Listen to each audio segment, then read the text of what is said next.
Good morning to everyone. Welcome to our devotion for today. Our passage or text can be found in the book of Isaiah, chapter 9, verse 6. For unto us a child is born, and to us a son is given, and the government shall be upon his shoulder. His name shall be called Wonderful, Counselor, the Mighty God, the Everlasting Father, and the Prince of Peace. Keep the message out there so the people will grasp the significance of the season. Here's the man who was born in an obscure village. He is the son of the peasant woman, and his mother also coming from an obscure place. We haven't heard of this man until he is 12 years old, and when he is about 30 years old, he apprenticed as a carpenter because he is the son of a carpenter. He never had a family, never traveled to other countries or that far from the place he was born, never wrote a book, and never had a property. The popular opinion is against him. His friends turned their backs from him. The one denied him, and the other betrayed him. He was arrested. He was tried in a kangaroo court without a lawyer, humiliated, flagellated, crucified on the cross in the middle of two thieves, and his executioners gamble on the only property he has, the piece of robe soaked with blood. When his body was laid to rest, he was wrapped in a cloth and was entered into the grave, behest by a friend and not even his own burial place.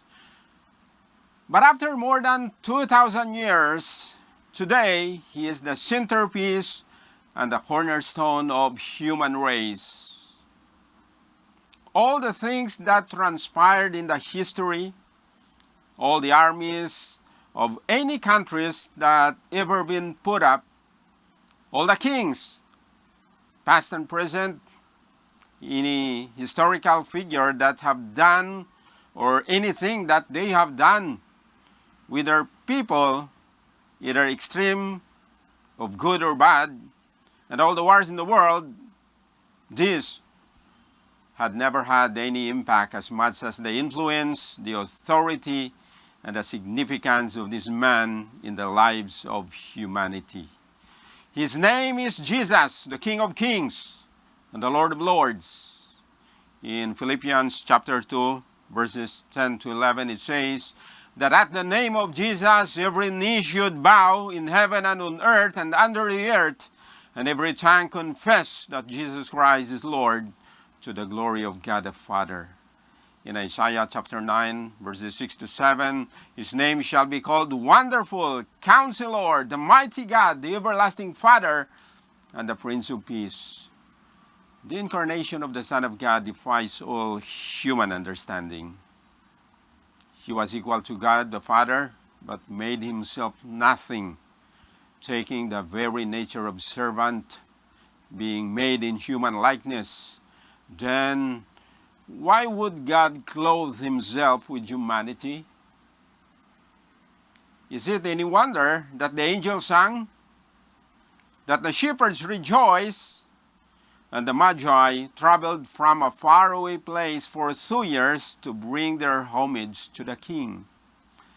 When John says, I saw him, I felt him, I heard him with my own ears, I saw him with my own eyes, everyone would know that Apostle John was claiming to be an eyewitness for the Lord, attesting to the fact that he is God, the Son of Man that come to earth to save sinners from their sins.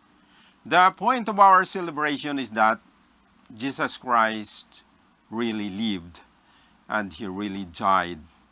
It happened in history. He did these things and he said all of these things. Unbelief will destroy the best of us. but faith will save the worst of us. Good day to everyone.